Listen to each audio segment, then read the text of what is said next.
तो यार दोस्तों, आज है मेरे पास ये बहुत 10 वाट का ब्लूटूथ स्पीकर, जिसमें यार इतनी ये प्रॉब्लम है कि ये मतलब चार्ज नहीं हो रहा है।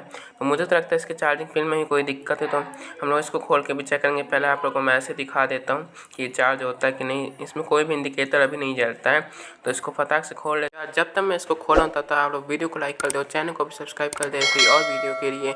और अगर आप लोगों को एक नया ब्लूटूथ स्पीकर बनाना है तो फिर यार वीडियो की लिंक कमेंट बॉक्स में, तो आप लोग वहाँ से जाके देख के बना सकते हैं। तो इसको भी मैंने यहाँ पे खोल लिया और यहाँ पे इसके अंदर आप लोग देख सकते हैं 2 स्पीकर लगे, 5 वाट और 3 ओम के, और एक लिथियम आयन की बैटरी लगी है। तो इसके ब्लूटूथ बोर्ड को मैंने यहाँ पे निकाला और इसके चार्जिंग पिन को मैं रिप्लेस करो सोल्डरिंग आयरन के हेल्प से दूसरी चार्जिंग पिन भी मैंने यहाँ पे लगा ली है और उसको पूरा इसके सारे वायर भी कनेक्ट कर दिए हैं। तो आप लोगों को चार्जिंग पिन बहुत ध्यान से लगाइएगा, प्लस माइनस देख के, नहीं तो दिक्कत हो जाएगी। अब इसको चार्ज करके देखते हैं चार्ज हो रहा है कि नहीं। पीछे रेड कलर की लाइट चलेगी अगर ये चार्ज हो रहा होगा तो। पीछे रेड कलर की लाइट जली मतलब ये चार्ज हो रहा है। इसको मैंने पूरा बंद कर लिया। वापस से चेक करके देखते हैं वर्क कर रहा है। और ऐसे ही और वीडियो के लिए